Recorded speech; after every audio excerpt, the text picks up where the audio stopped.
Hi, my name is Kirk Detweiler from LaurelMed Solutions, and today I'm going to be showing you how to use our Easy Track freestanding lift and the Monarch motor.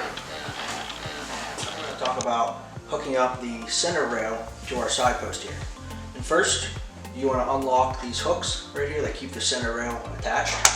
And by doing that, how to do that, all you do is you press your thumb right here, press on it, and it'll lift up out.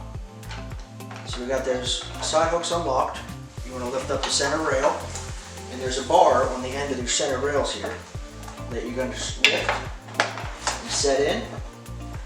And there's a bar on each side that these side hooks are going to clip into. And how you clip those in, you just lift up and push in.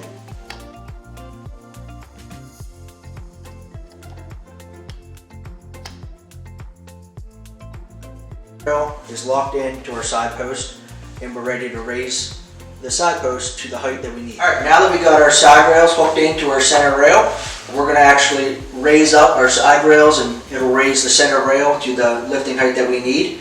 One thing I like that you want the lifting rail, the center rail, to be as high as possible to allow the best, so it has the most clearance area when lifting from the bed to your wheelchair or commode chair or whatever it may be. So first, what we're going to do is unclip these locks on the side here.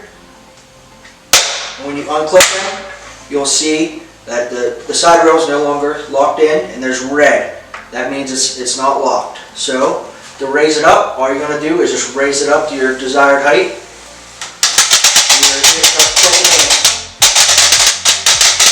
And we'll go there, and once you have it, you can just take your hands off of it and it automatically locks. You just want to push in these side locks just to be safe. And you can tell they're pushed in whenever the red dots are no longer shown. When you're raising the side rails at the height that you want to make sure that you watch these numbers, because you need the center rail to be level. So you want the same numbers on each side.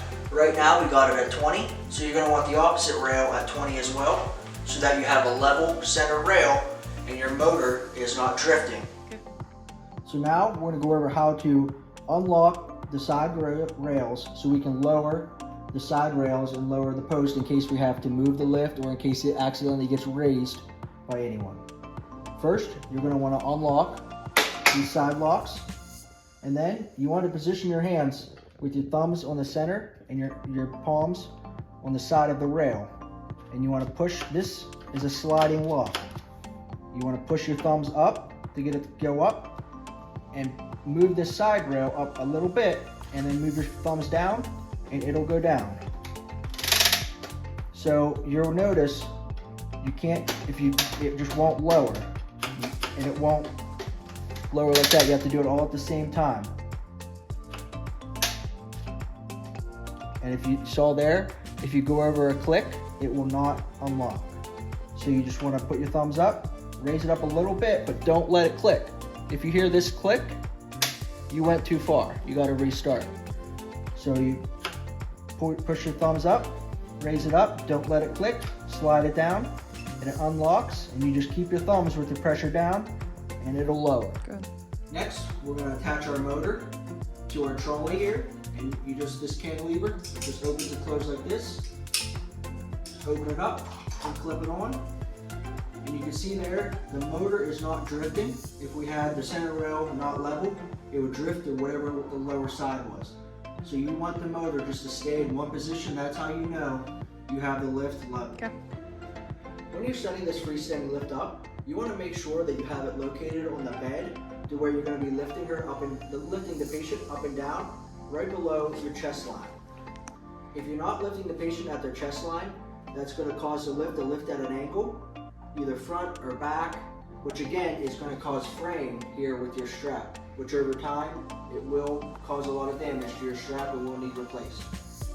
So we'll go over the charging for the Monarch motor. One thing you always want to remember is you want to plug it into the wall first before you plug it into your motor. And you'll see there's a light here on the charging box. The green means it's plugged in and the charger is getting power. So once it's plugged in, you can now plug it into the motor. And it's still showing green, which means our lift is fully charged. If the light is showing yellow, or amber, that one means it's charging the battery. And once you get a green, that means it's fully charged. One great thing about these Monarch motors, there's no overcharging. So if you're not using it, you can keep it plugged in and it will not damage the battery. If you ever run into where you see the lift is charged and getting power, however, you're pressing on the remotes and it's not working, you checked, it's plugged in, you can still operate the lift by these hand controls. If you're using the lift and you have an emergency come up where the lift is malfunctioning, first what you want to do is you want to call us right away and we'll get a lift out there, a new motor, so that you have a safe way to lift your patient up and down while this motor is out of commission. However, if the patient is in the lift up in the air and it malfunctions for whatever reason and is not lowering, there is an emergency lower on here, and that is up here, this hole. You're going to see an arrow, and it comes, the lift, we provide the lift with this Allen key that you're going to place in this hole. It's a 4mm Allen key, and you're going to turn it clockwise. So using your Allen key does take some time.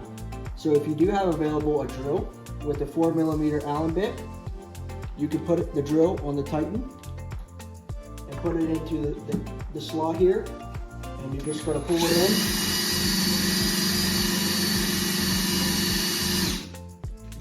And there, you can see the motor goes down a lot faster.